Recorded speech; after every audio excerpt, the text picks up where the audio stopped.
안녕하세요. 이교구의 김혜진 집사입니다. 간증의 권유를 받고 많이 부담이 되었지만 간증을 준비하는 시간 동안 주님 앞에서 좀 더 솔직해지고 주님 마음에 더 기울일 수 있었기에 간증을 준비하는 시간이 정말 은혜의 시간이었습니다. 이러한 은혜를 성도님들과 나눌 수 있음에 하나님께 감사를 드립니다. 오직 주님께서 기뻐하시는 간증이 되기를 소망하며 저의 간증을 시작하겠습니다. 저희 친정아버지는 파킨슨이라는 지병을 오랫동안 앓으시다가 올해 1월 말에 86세의 연세로 생을 마감하셨습니다. 가까운 사람의 죽음을 마주하는 것이 이번이 처음이라 죽음의 의미가 그동안 알고 있던 것과는 많이 다르게 다가왔습니다. 늘 곁에 있던 존재가 안개처럼 한순간에 사라지는 것이 86년을 사신 아버지셨지만 그의 삶조차도 참 짧은 한순간이구나 라는 생각이 들었습니다. 제 삶 또한 어느 순간 TV 스위치 꺼지듯 사라질 테고, 그렇다면 제가 그동안 부여잡고 나름 치열하게 살았던 이 세상적 가치들 또한 하나님이 곧 정하신 때에 사라질 텐데, 이 곧 없어질 세상의 가치들을 위해 저는 시간과 마음을 쏟으며, 그리고 그것이 뜻대로 되지 않을 때는 힘겹게 고군분투하며 살고 있었습니다. 사실 하나님께서는 저에게 이미 많은 것들을 누리게 해주셔서 기쁨과 감사로 살고 있지만 온전히 기뻐할 수 없는, 아직도 제 안에 해결되지 못한 쓴뿌리가 하나 있습니다. 그것은 남편에 대한 저의 마음입니다. 가장 가까운 사람인 남편에게 저는 유독 세상적 잣대와 상식을 내세워가며 남편이 제 생각과 기준에 벗어난다는 이유로 늘 불만을 품었습니다. 저희 부부는 해결되지 않을 문제들로 근 30년간을 갈등의 시간을 보냈었고, 그럼에도 더 이상 서로에게 희망을 갖지 못하는 하나님 보시기에 안타까운 삶을 살고 있었습니다. 내가 이렇게 힘들게 사는 것은 다 남편 때문이고, 그래서 나는 늘 억울해. 나같이 사는 사람이 또 있을까? 하며 남편에게 쏟아부은 정죄의 말들. 아직 신앙이 없는 남편에게 십자가의 복음을 전하기에 앞서 죽음과 함께 사라져버릴 이 세상적 가치들을 저는 먼저 요구하였고, 또 그것을 따라주지 않는다고 억울해하며 상처 주고 상처받는 일에만 에너지를 쏟았으니 온통 제 의만을 쌓고 하나님 나라를 역행하는 제 삶을 하나님께서는 얼마나 답답하게 보셨을까요? 말씀 안에서는 늘 제가 어떻게 행동해야 하는지를 너무도 잘 알고 있었기에 그를 위해 기도는 늘 하였지만 막상 그 앞에서는 십자가의 사랑과 행함이 나오지 않는지, 매번 회개하고 말씀으로 결단하여도 이를 현실에서 행하지 못하는 저의 연약함이 자괴감이 들 정도로 너무 싫었습니다. 그런데 이번 아버지의 장례를 통해 죽음의 의미를 새롭게 갖게 되면서 하나님께서는 남편과 세상적 갈등 또한 곧 썩어질 없어질 허망한 것임을 확실히 깨닫게 해주셨고 저를 회개케 하셨습니다.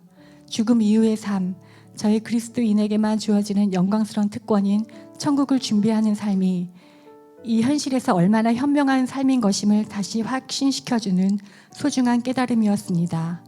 그리고 이번 아버지의 장례 때 하나님께서 저에게 또 하나의 선물을 발견케 해주셨는데요. 그것은 아버지 장례 절차에 맞게 목사님들께서 몇 번의 예배를 집례해 주실 때였습니다. 목사님께서 말씀을 전해 주실 때마다 저희 남편은 함께 예배드리고 있는 다른 가족들보다 유독 아멘 소리를 크게 하는 것입니다. 제가 여기에서 제일 믿음 없는 사람이 아멘 소리는 제일 크네. 저는 저의 믿음 없는 말을 속으로 하며 웃어 넘겼는데 계속 목사님 말씀 끝마다 아멘을 씩씩하게 하길래 반가움에, 하나님, 이 사람이 정말 진심으로 아멘을 하는 걸까요? 진심이라면, 그렇지 않다 하더라도 주님, 이 사람이 아멘 소리를 좀 받아주세요. 이 영혼을 주님의 사랑으로 덮어주세요. 긍휼히 여겨주세요 라고 기도하였습니다. 사실 제가 알고 있던 남편은 가끔 드리는 예배도 늘 불편해하고 또 외부 사람들의 말도 잘 듣지 않는 스스로를 가장 옳다고 여기는, 적어도 제 기준에서는 그런 사람이었습니다. 늘 표정이 좋지 않아 저도 질세라 그 앞에서는 인상을 썼고요. 그런데 작년부터 서서히 표정도 행동도 달라지더니 이제는 하나님께서 만져주시는 건가? 목사님 말씀에 아멘도 하다니 저는 그의 변화가 그저 신기했습니다. 그 순간 주님께서 내가 이렇게까지 일하고 있는데 너 아직도 고집 부릴래? 라고 말씀하시는 것 같았습니다. 아, 하나님께서 일하고 계셨구나. 하나님께서는 이미 남편을 자녀로 택하시고 저희들 안에서 일하고 계셨는데 저는 핑계만 대며 이리저리 피해 다녔던 것입니다. 저희 편협하고 미성숙한 이 믿음이 하나님 앞에 얼마나 부끄러웠는지 모릅니다. 로마서 8장 26절, 우리가 마땅히 기도할 바를 알지 못하나 오직 성령이 말할 수 없는 탄식으로 우리를 위하여 친히 간구하시느니라. 아멘. 주님께서는 말할 수 없는 탄식으로 제 삶 깊숙이 제가 외면한 그 자리까지 찾아오시어 함께 간구하시며 일하고 계셨던 것입니다.